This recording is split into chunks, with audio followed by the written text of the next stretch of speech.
अब हम देखेंगे संधारित्रों का संयोजन, है ना। अलग अलग उपकरणों में यूज़ करने के लिए क्या करते हैं, संधारित्रों का संयोजन कर दिया जाता है। जैसे धारिता आपको अधिक चाहिए या जिस अनुपात में धारिता चाहिए, तो धारिता के मान को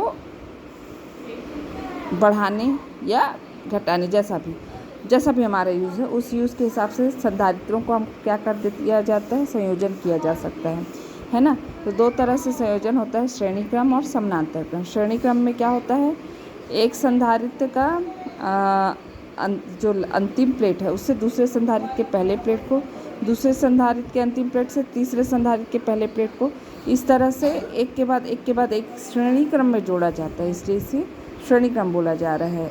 पहले का अंतिम तो दूसरे का प्रथम, फिर दूसरे का अंतिम तो तीसरे का प्रथम, इस तरह से प्लेटों को जोड़ा जाता है। जबकि समानांतर क्रम में क्या किया जाता है कि संधारित्र का जितने भी संधारित्र यूज़ किया जा रहा है, 1 2 3 जितने भी, उन सभी संधारित्रों का पहला प्लेट एक साथ जुड़ा रहेगा और अंतिम प्लेट एक साथ जुड़ा रहता है समानांतर क्रम में। एक दूसरे में के देखो समानांतर दूरी पर स्थित हैं और तीनों के जो प्लेटें हैं, पहला प्लेट भी एक साथ जुड़ा हुआ है और तीसरा प्लेट भी। जबकि श्रेणी क्रम में देखो अंतिम और प्रथम ऐसा प्लेट जुड़ा हुआ है, इसका दूसरा प्लेट दूसरे के पहले प्लेट से जुड़ा हुआ है। ठीक है। अब इसमें जब हमको कुल धारिता के लिए व्यंजक निकालना रहेगा, इसमें निकालना क्या है, कुल धारिता कितनी होगी। जब यदि संयोजन किया जा रहा है तो धारिता में कितना परिवर्तन होगा, कुल धारिता कितनी होगी। तो मान लो यहाँ पे कुल धारिता C है और यहाँ पे भी कुल धारिता को हम C से दर्शाएंगे।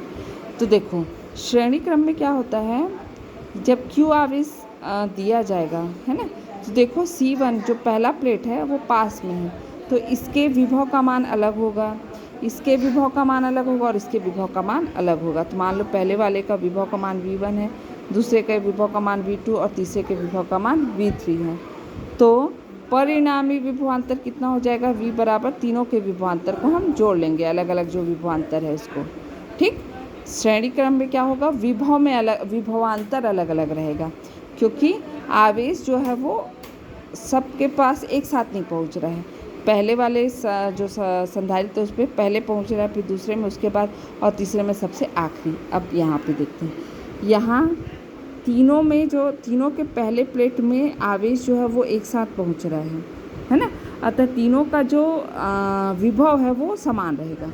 दोनों प्लेटों के, तीनों संधारित्र के दोनों प्लेटों के बीच का जो विभवांतर है वो नियत रहेगा, क्योंकि विभव का मान आवेश जो है तीनों में एक साथ पहुंच रहा है, एक ही समय पर पहुंच रहा है। ठीक। लेकिन अंतर क्या रहेगा, यहाँ पे आवेश के मान में अंतर रहेगा।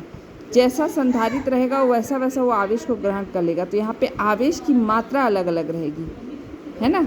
कोई ज़्यादा आवेश ग्रहण कर लेगा, कोई कम। तो Q1 Q2 Q3 यहाँ पे आवेश का मान अलग अलग रहेगा।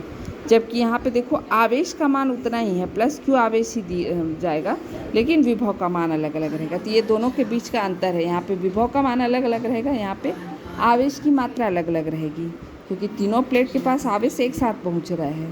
तो जरूरी नहीं है कि तीनों में बिल्कुल आवेश संधारण की क्षमता एक हो, कोई ज़्यादा आवेश संचित कर सकता है, कोई कम। ठीक।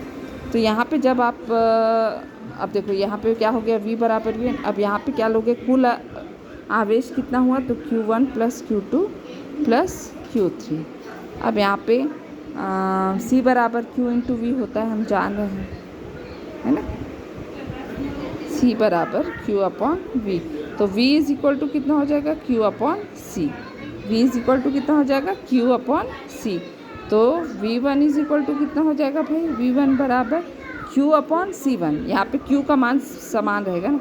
V2 बराबर कितना हो जाएगा, Q अपॉन C2। V3 बराबर कितना हो जाएगा, Q अपॉन C3। मान रख दो V, और V बराबर Q अपॉन C2। V बराबर Q अपॉन C, V1 बराबर Q अपॉन C1, V2 बराबर Q अपॉन C2, V3 बराबर Q अपॉन C3।